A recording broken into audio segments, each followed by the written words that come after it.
found in Medicine and Science and Sport and Exercise that actually compared a liquid to a gel to a solid in carbohydrates. So they had maybe like a Gatorade type solution, a gel like your goo, and then maybe a protein bar.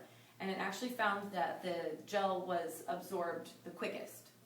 So there wasn't a difference, I think, between the gel and the liquid, the gel and the solid, but the gel was better when you compared the liquid and the solid. So sometimes it's a little bit of finding what you like best, but according to the science, the gel is the better one.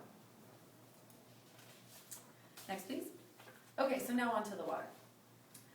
So water loss of 3% of your body weight can be potentially harmful. So especially when we're running in the heat like this, it's good to weigh yourself before and after your run, which I always do actually. And on my long runs, sometimes I've lost like 7 or 8 pounds, and then I freak out and I start chugging water because it is really important to make sure you stay hydrated. You should drink 300 to 500 milliliters of water prior to exercise, so your half-liter bottle or maybe a little bit less. And then during your exercise, you can drink almost as much per hour. So it's really important. Luckily, you guys have the water jugs, and I know this area, there's lots of water around.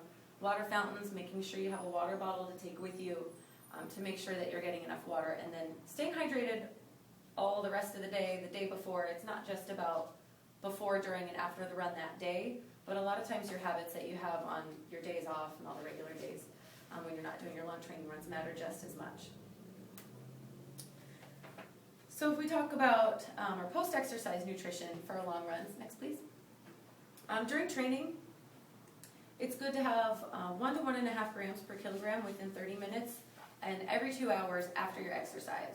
So after your long runs, it's good to have a little snack right after. Keep doing that every 2 hours after. It's good to have high glycemic foods.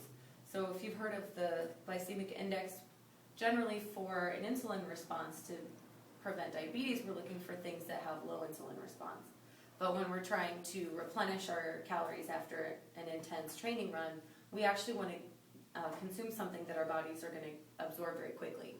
So we go for the high glycemic foods, and I looked up some of them for you. So anything like your whole wheat breads, except for the really hearty nutty breads. Those tend to be a little bit lower glycemic.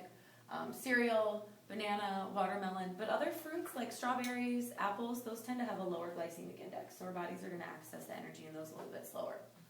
And then a dietary intake of 65% of carbohydrate will optimize replenishment of the glycogen and the glucose that you need.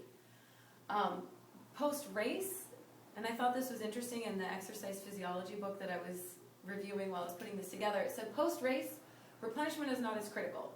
And I guess the takeaway from that is when you have a training run one day and you know you have another training run the next day, it's really, really important that you supplement your calories so that you have the energy that you need for the next run. The idea is that the day after your race, you're not doing another race, you're probably recovering, resting, so it's not as critical that you replenish your calories. But on the other hand, you do want to make sure that you replenish your calories so that you're not completely tired out and feeling really, really wasted after. And we do want our muscles to recover after a training run just as much as we want our energy to recover. So in that case, you could probably follow the same guidelines as your post-training replenishment. And that's probably what I would recommend to someone who asks me what they should eat after the race. Interestingly, though, I find after a race, I need a good 2 or 3 hours before I can even think about eating anything. My body is like, don't even, all the bananas are trying to throw at me through the chute. I'm like, keep them away. So it kind of depends. I mean, you'll get an idea of how you're feeling depending on how hard you work after your training run. You might